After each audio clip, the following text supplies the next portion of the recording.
আমরা এই সুন্দর ভিউ দেখতে দেখতে যাচ্ছি হচ্ছে বদাগঞ্জ বাম্মী দেবীর মন্দিরে। তো আমরা অনেকক্ষণ ধরে টোটোতে বসে আছি বলে আমাদের সবার অবস্থা পুরো খারাপ হয়ে গেছে। তারপরে আমরা হঠাৎ করে টোটোতে নাচ শুরু করে দিয়েছি, আর আমার ভাগ্নিকে দেখো পুরো হিরোইন। তারপরে আমরা রাস্তার সামনে দাঁড়ালাম আইসক্রিম খাওয়ার জন্য। তোমরা আবার কেউ উল্টা সিধা ভেবো না যে মন্দিরে যাচ্ছে খেয়ে।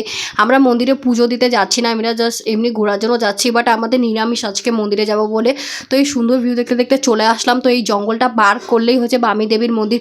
কিন্তু আমরা যখন জঙ্গলটার দিকে ঢুকলাম আমরা না ভুলে গিয়েছিলাম, মানে গুলিয়ে গিয়েছিল যে কোন গলিটার দিকে হচ্ছে বাম্মী দেবীর মন্দিরটা।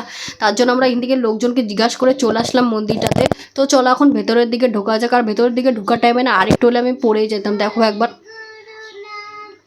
তো দেখো জোড়া গাছ, দেখলে কত সুন্দর জোড়া গাছ। আমার মনে হচ্ছে এটা বোধহয় কাপাল গাছ নাকি। তো আমার না এই বাঁদরগুলোকে দেখে ফ্রেন্ডদের কথা মনে পড়তেছে আমার। তখন আমরা যে এই মন্দিরটার ভেতরের দিকে ঢুকবো, কিন্তু এখানে পূজা হচ্ছে বলে তোমাদেরকে অত ভালো করে দেখাতে পারলাম না। যেন সাবস্ক্রাইব করে দাও, লাইক করে দাও পার্ট 2 এর জন্য। Bye bye guys.